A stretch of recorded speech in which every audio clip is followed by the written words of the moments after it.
السلام عليكم، ازيك يا شباب؟ رب تكونوا بخير. النهارده ان شاء الله هنتكلم عن فيديو مهم جدا، وهو بعض الاختصارات الموجوده في تليفونات شاومي. قبل كده نزلنا جزء اول وكان عليه دعم كبير جدا، وان شاء الله لو الجزء ده عليه دعم كبير هننزل جزء ثالث. فيلا نبدا الفيديو بدون كلام كتير.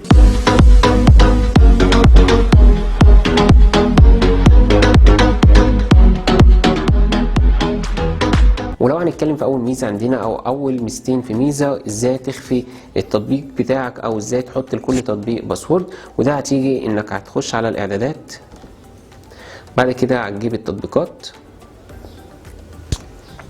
بعد كده هتجيب قفل التطبيقات، بعد كده التطبيق هتحط طبعا الرمز اللي البلد كلها حطاه.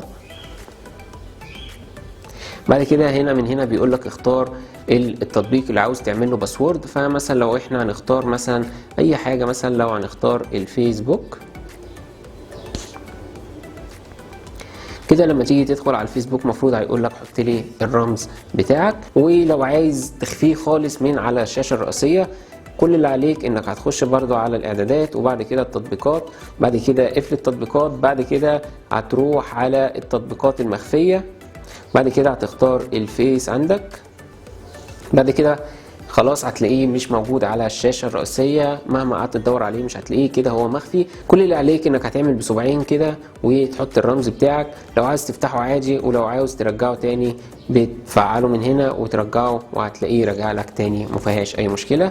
ولو هنيجي للميزة التانية عندنا، وهي انا بستخدمها كتير جدا، وهي لو انت بتفتح داتا كتير بره وبتنسى تقفلها وبتروح البيت وبتشتغل عليها وبتنسى تفتح الواي فاي، دي بصراحة كانت بتسحب مني داتا كتير جدا. فكل اللي عليك انك هتخش على الاعدادات، بعد كده بتجيب البطارية، بعد كده بتتك على الترس ده، بعد كده ايقاف تشغيل البيانات الهاتف عند قفل الجهاز. هنا بتختار لما بتقفل الجهاز بتاعك الداتا بتتقفل بعد 5 دقايق او 10 او نص ساعة. فمثلا لو هنعملها 5 دقايق، فمعنى كده لو انت فاتح الداتا وقفلت تليفونك ومروح، عبال ما بتروح البيت هتلاقي الداتا اتقفلت لوحدها. ودي بصراحة وفرت معايا داتا كتير جدا. ولو هنتكلم عن الميزة الثالثة، وهي تصغير الشاشة، مثلا لو انت فاتح جوجل كروم او بتتفرج على مسلسل او اي حاجة وعاوز تصغر الشاشة علشان تعمل تتعامل مع الجهاز عادي جدا، كل اللي عليك هتخش على التطبيق مثلا بتاع جوجل وبتتك على الايقونه دي. معنى كده هتلاقي الشاشه اتصغرت عادي وانت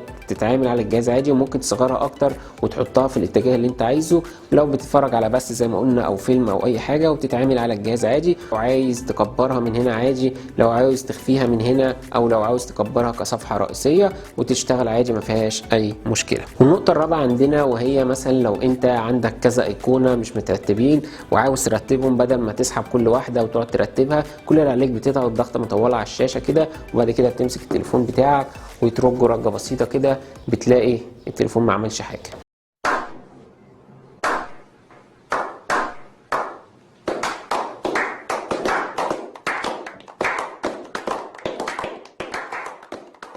وترج الجهاز رجه بسيطه كده، بتلاقي الايقونات عندك اترتبت وبقت منظمه عندك، ودي بتسهل عليك كتير. والنقطه الخامسه عندنا، طبعا كلنا عارفين الشير ات وقد ايه قرفنا بالاعلانات بتاعته وبيحصل مشاكل كتير. فكل اللي عليك انك دلوقتي ممكن تستخدم خاصيه تانية اسمها نير باي شير، جايه مع الاندرويد الجديد. فمعظم التليفونات الجديده هتلاقيها، التليفونات القديمه بيتعمل لها ابديت وهتنزل لها، وهي عباره عن زي ما قلنا المشاركة عن قرب. فمجرد ما بتضغط عليها كده بتبقى تبع جوجل بلاي، وبتبقى موثوق منها، ما تقلقش جدا، وبتبقى سهلة جدا، بتعرف تنقل من تليفون لتليفون، وبتبقى أسرع من الشير ات.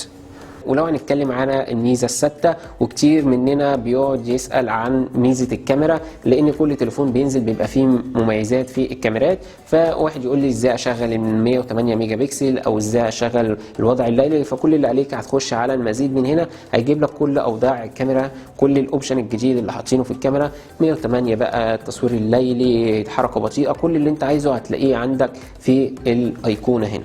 ولو هنيجي للميزه السابعه، والناس كتير طلبتها مني ومش موجوده في ميزه شاومي بس، او مش موجوده في تليفونات شاومي بس، وهي خاصيه الفلاش او اضاءه الفلاش مع الاتصال. فمجرد ما انت بتخش على الاعدادات وبتكتب في السيرش هنا اعدادات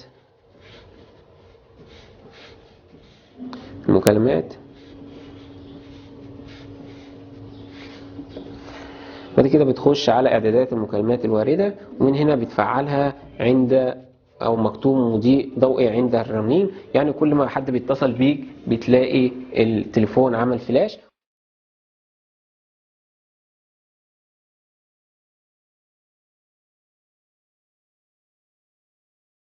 وهنا برضو بيقول لك زيادة مستوى الصوت، يعني النغمة بتزيد تدريجي. وهنا لو النغمة عالية ومسكت التليفون بتلاقي النغمة واطت في ايدك. وبعد كده هنا اقلب التليفون، يعني لو التليفون جالك رنين او مكالمة، مجرد بس ما بتقلب التليفون التليفون بيبقى صامت. ولو هنتكلم عن الميزه رقم 8، لو انت مثلا في مواصلات وبتتنقل من برنامج لبرنامج وفي جنبك واحد بيتطفل عليك، فكل اللي عليك انك مش عايز مثلا حاجه زي جوجل مثلا ما يشوفهاش لو انت بتتنقل ما بين البرامج، فكل اللي عليك انك هتعمل ضغط مطول على الشاشه، وبعد كده هتجيب الاعدادات، بعد كده المزيد، بعد كده بتنزل اخر حاجة وهي تمويه معاينات التطبيقات، وبتختار من هنا اي حاجة. مثلا لو هنختار جوجل كروم زي ما كنا شايفينه كان الشاشة عادية خالص، فمجرد ما بتضغط جوجل كروم فبتجيب التطبيقات كده، هتلاقي تطبيق جوجل كروم مموه، يعني ما يعرفش يشوف التفاصيل اللي جوه الابليكيشن. ولو هنيجي للنقطة التاسعة وهي الاون ديسبلاي، وطبعا دي للشاشات الاموليد. لو انت الشاشة بتاعتك مقفولة خالص وعايز تبقى ظاهر كتابة عليها او ظاهر اشعارات، او لو جالك اي اشعار، فكل اللي عليك انك بتخش على الاعدادات،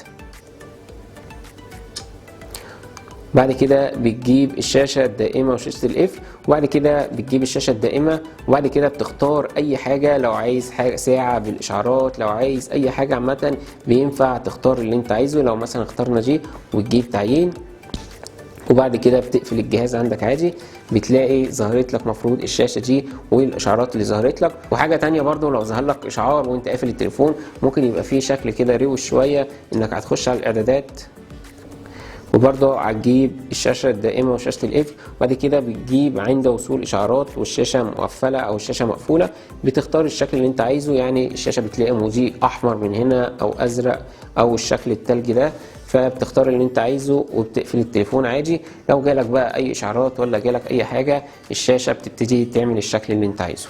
ودي كانت بعض الاختصارات الموجوده في تليفونات شاومي. في طبعا الواجهه الثانيه وفي حاجات كتير لسه ما قلناهاش. لو عاوزين فيديو تاني ممكن ننزل فيديو تاني لو لقينا دعم، فما تنساش الاشتراك في القناه، واشوفكم الفيديو الجاي. سلام.